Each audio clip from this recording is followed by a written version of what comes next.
घरोघरी मातीच्या चुली या मालिकेच्या आजच्या भागात आपण पाहणार आहोत. जानकी घराबाहेर येते तर ऐश्वर्यासुद्धा तेथेच असते. ऐश्वर्या जानकीला म्हणते, वहिनी आता आईंची तब्येत कशी आहे? तर जानकी म्हणते, आता बऱ्या आहेत त्या. तर ऐश्वर्या म्हणते, मी तर खूप घाबरले होते असं अचानक. तर जानकी लगेच म्हणते, तू तर आमटी बरोबर केली होतीस ना? तर ऐश्वर्या म्हणते, हो मी बरोबरच केली होती. तर जानकी तिला विचारते, मला सांग, जायफळाची फोडणी घालताना तू ते आमटीत आधी घातलं होतंस की नंतर? तर ऐश्वर्या म्हणते, मी जायफळ आधी घातलं होतं. तर जानकी म्हणते, नक्की? तर ऐश्वर्या म्हणते, हो नक्की नक्की. तर जानकी लगेच म्हणते, आणखी किती खोटं बोलायचं आहे तुला ऐश्वर्या? आमटीत जायफळ घालत नाहीत. तुझी आमटी आईंच्या जीवावर बेतली ऐश्वर्या, कारण तू ती बाहेरून ऑर्डर केली होतीस. तर ऐश्वर्या म्हणते, अहो नाही मी स्वतः. तर ऐश्वर्या तिला बिल दाखवते आणि म्हणते, नीट बघ याच्यावर तारीखसुद्धा आहे आणि काय ऑर्डर केलं आहे ते सुद्धा आहे. तर ऐश्वर्या म्हणते, वहिनी मी नाही. तर जानकी लगेच म्हणते, तू नाही गं, तुझ्या डॅडांनी ती ऑर्डर केली आणि ते पार्सल सयाजी काकांनी इथे पाठवलं. तर ऐश्वर्या काहीतरी बोलायला लागते तर लगेच जानकी म्हणते, बास बास ऐश्वर्या, आता कव्हरअप करू नकोस, मला सगळं समजलंय. तुला आमटी बनवता येत नव्हती तर विचारायचं ना, मान्य करायचं. मी तुझ्या मदतीसाठी आले होते ना, मंगलताई आल्या होत्या, तू त्यांना बाहेर पाठवलंस. एखादी गोष्ट जर आपल्याला जमत नाही तर ती मान्य करण्यात कुठलाही कमीपणा नाही ऐश्वर्या. आणि तुझा जो खोटा मोठेपणा तुला मिरवायचा होता तो आईंच्या जीवावर बेतलाय हे तुला कळतंय का? किती त्रास झालाय त्यांना तू बघितलंस ना? आपल्या घरची रीत म्हणून सुनेने काहीतरी बनवायचं म्हणून तुला आमटी भात बनवायला सांगितला होता. तुला नसतं जमत तर सांगायचं होतं, आम्ही तुला सांभाळूनच घेतलं असतं, कोणीही कंपल्शन केलं नसतं. तर ऐश्वर्या म्हणते, वहिनी खरंच आय एम सॉरी, मला त्या ॲलर्जीबद्दल खरंच माहिती नव्हतं, पण तुम्ही कोणाला काही सांगितलं? तर जानकी म्हणते, नाही सांगितलं आणि डोंट वरी, सांगणारसुद्धा नाही. तू आता रणदिवे कुटुंबाचा भाग आहेस आणि मला माझ्या धाकट्या बहिणीसारखी आहेस, म्हणून माझं कर्तव्य आहे की तुला माझ्या धाकट्या बहिणीसारखं समजून घेणं. पण तुझ्याकडून पण तेवढीच आपुलकी आली पाहिजे. ऐश्वर्या, नॅचरली झालेली चूक आणि इंटेन्शनली काढलेली खोडी यातला फरक मला कळतो हा. चूक सांभाळून घेता येते, पण खोडीचं काय करायचं? आज जे काही केलंस ना तू, ते नशीब आईंच्या जीवावर बेतलं नाही.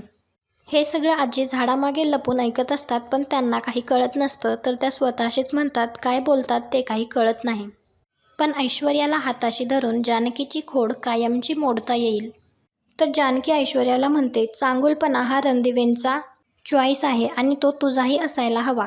इथून पुढे जर खोटारडेपणा केलास ना तर गाठ माझ्याशी आहे. असं म्हणून जानकी तेथून निघून जाते. ऋषिकेश सुमित्राचे पाय दाबत असतो आणि तिला म्हणतो, तू जोपर्यंत ठणठणीत बरी होणार नाहीस ना तोपर्यंत मी इथून हलणार नाही. तर नाना म्हणतात, अगं तो तुझं ऐकणार आहे का? तुला साधी शिंक जरी आली तरी तो जगातले सगळे डॉक्टर उभे करतो. एवढा खमका गडी आहे, पण तुला काही होतंय म्हणल्यानंतर एकदम गळपाटतो.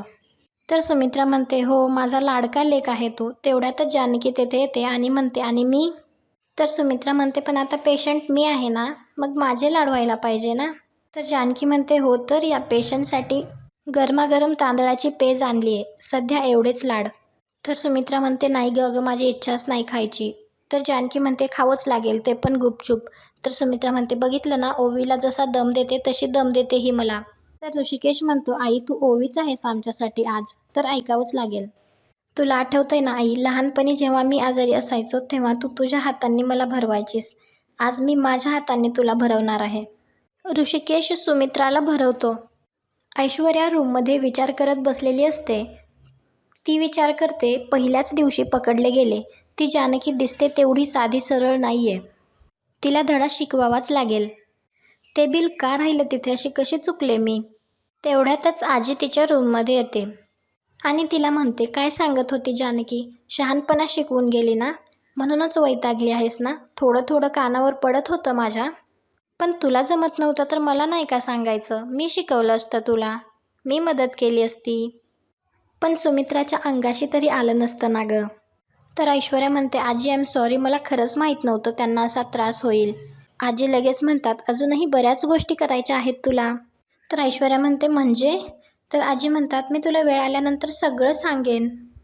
तर आजी म्हणतात, जानकीने तुला सांगायला नको होतं का की सुमित्राला शेंगदाण्याच्या तेलाची ॲलर्जी आहे म्हणून? पण तिला तुझी फजिती बघायची होती, नाहीतर तू या घराची लाडकी झाली असतीस ना. पण मला तू पहिल्या नंबरवर असायला हवीस. तर ऐश्वर्या म्हणते पण का? तर आजी म्हणतात का म्हणजे सारंग माझा नातू आहे आणि तू त्याची बायको आहेस. तर ऐश्वर्या म्हणते पण ही सगळी नातवंड तर तुमचीच आहेत ना आजी, मग असं का? तर आजीला लगेच तिने घेतलेली शपथ आठवते आणि ती म्हणते तसं नाही, पण सारंग माझा लाडका नातू आहे ना आणि तू त्याची बायको आहेस, तेव्हा तू माझी अधिक लाडकी आहेस. पण सारंग ऋषिकेश आणि जानकीसारखा शिष्ट नाही हा, साधा सरळ आहे आणि म्हणूनच मला तुमच्या दोघांना एक नंबरवरती आणायचे आणि त्यासाठी मी मदत करेन तुला. असं म्हणून आजी तेथून निघून जातात.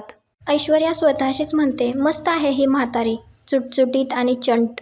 मला असं वाटत होतं की यांना काहीतरी माहिती आहे, म्हणजे घरातलं काहीतरी सिक्रेट. येस, आता या म्हातारीचा वापर करता येऊ शकतो. इकडे शर्वरी विक्रांतसाठी कॉफी घेऊन येते. तर विक्रांत म्हणतो थँक्यू. तर शर्वरी म्हणते कॉफीसाठी?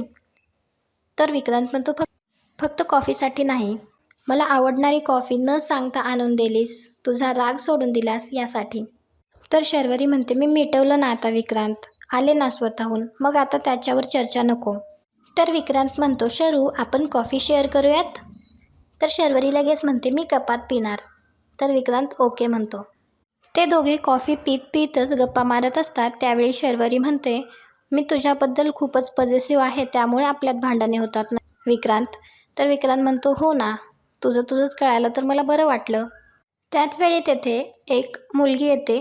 तिला विक्रांतने स्वयंपाकासाठी घरात कामाला ठेवलेलं असतं. ती मुलगी स्वयंपाक करण्यासाठी आतमध्ये निघून जाते. तर विक्रांतसुद्धा मी आलोच असं म्हणून त्यातून निघून जातो.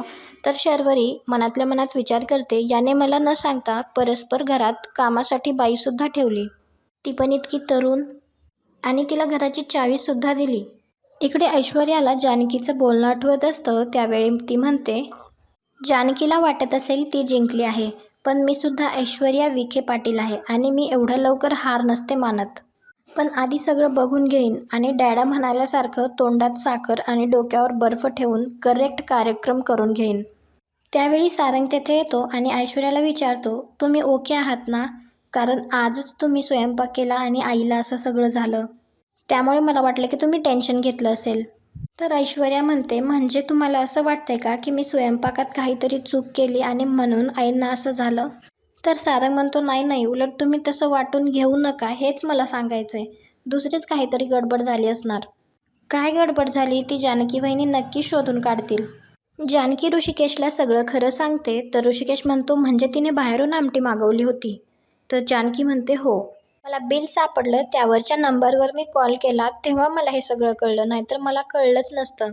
तर ऋषिकेश म्हणतो पण का, तिने असं का केलं? तर जानकी म्हणते तिला लाज वाटली असेल सगळ्यांसमोर की मला आमटी भात करता येत नाही म्हणायची, म्हणून तिने असं केलं असेल. तर ऋषिकेश म्हणतो पण हे चुकीचं आहे ना जानकी, आणि आपल्या घरातलं वातावरण काही असं आहे का समोरच्यावर दडपण येईल असं? आणि मला खात्री आहे तू 4-4 वेळा तिला विचारलं असशील प्रेमाने की मी आहे, काही लागलं तर, काही हेल्प लागली तर मला सांग. कमाल आहे त्या मुलीची. आज आईला काही झालं असतं तर? सारंगला माहिती आहे का हे सगळं? तर जानकी म्हणते नाही, ते फक्त तुम्हाला आणि मलाच माहिती आहे आणि ते आपल्यातच राहू देत. सारंग ऐश्वर्याला म्हणतो आईला एवढा त्रास झालाय म्हणल्यानंतर जानकी वहिनी अगदी मुळाशी जाऊन सगळं शोधून काढेल. तर ऐश्वर्या म्हणते खरंच शोधून काढतील त्या? तर सारंग म्हणतो हो. तर ऐश्वर्या म्हणते मी जाऊन पाणी घेऊन येते, सकाळपासून खूप दमल्यासारखं झालंय, एवढ्या माणसांचा स्वयंपाक केला ना, माझ्या घरी असं सगळं काम करण्याची सवय नाही मला. तर सारंग लगेच म्हणतो मग तुम्ही कशाला, मी घेऊन येतो पाणी, तुम्ही दमलात ना. तर ऐश्वर्या म्हणते नाही पण तुम्ही. तर सारंग लगेच म्हणतो बायकोसाठी करतोय ना, मग त्रास कसला त्यात, छान वाटतंय, आलोच मी असं म्हणून पाणी आणायला जातो. तर ऐश्वर्या लगेच आतमधून दार लावून घेते आणि म्हणते जानकीचा चमचा, आता रात्रभर बाहेरच थांब म्हणजे अजून छान वाटेल. सारंग पाणी घेऊन येतो आणि पाहतो तर काय दरवाजा बंद असतो, त्यामुळे तो दरवाजा वाजवतो, परंतु ऐश्वर्या काही दरवाजा उघडतच नाही. सारंग बराच वेळ दरवाजा वाजवतो परंतु ऐश्वर्या दार उघडत नाही. मग सारंग खिडकीतून पाहतो आणि म्हणतो की झोप लागली असेल, दमल्या होत्या ना, मीच आज बाहेर झोपतो. इकडे जानकी ऋषिकेशला म्हणते काहीही झालं तरी ऐश्वर्या आता रणदिवे कुटुंबाचा एक भाग आहे, रणदिवे कुटुंबाची ती सून आहे, तर आपल्यालाच तिला समजून घ्यायला पाहिजे. आणि घरात सगळ्यांना कळालं तर उगाच टेन्शन, सारंग भाऊजी नाना चिडतील, कोणाला असं टेन्शन देण्यापेक्षा ते आपल्यातच राहू देत. मी समजावून सांगितलं तिला. तर ऋषिकेश म्हणतो, तू समजावशील ग, पण तुझ्यातला समजूतदारपणा तिला कसा शिकवशील? तो तर अंगातच असावा लागतो ना. कारण आजपर्यंत तू ऐश्वर्याबद्दल जे जे काही सांगत आलीस ते मला पटत नव्हतं. पण आज जे काही ती वागली आहे ना, ते बघून मलाही काळजी वाटायला लागली आहे. आजचा भाग इथेच संपतो. पुढील भागात आपण पाहणार आहोत, ऋषिकेश जानकीला नवीन साडी देतो आणि तिला सांगतो, आज संध्याकाळी न्यूज चॅनलवाले येणार आहेत, तर तू हीच साडी घाल. हे सगळं ऐश्वर्या दरवाजा आडून ऐकत असते.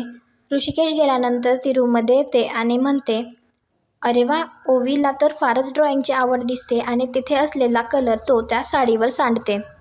आणि मनात म्हणते, आता बघू तू नवऱ्याचं प्रेम कसं जपतेस ते. तुम्हाला काय वाटतं, जानकी नेसू शकेल का ती साडी? कमेंट करून नक्की सांगा. हा व्हिडिओ आवडला असेल तर व्हिडिओला लाईक करा.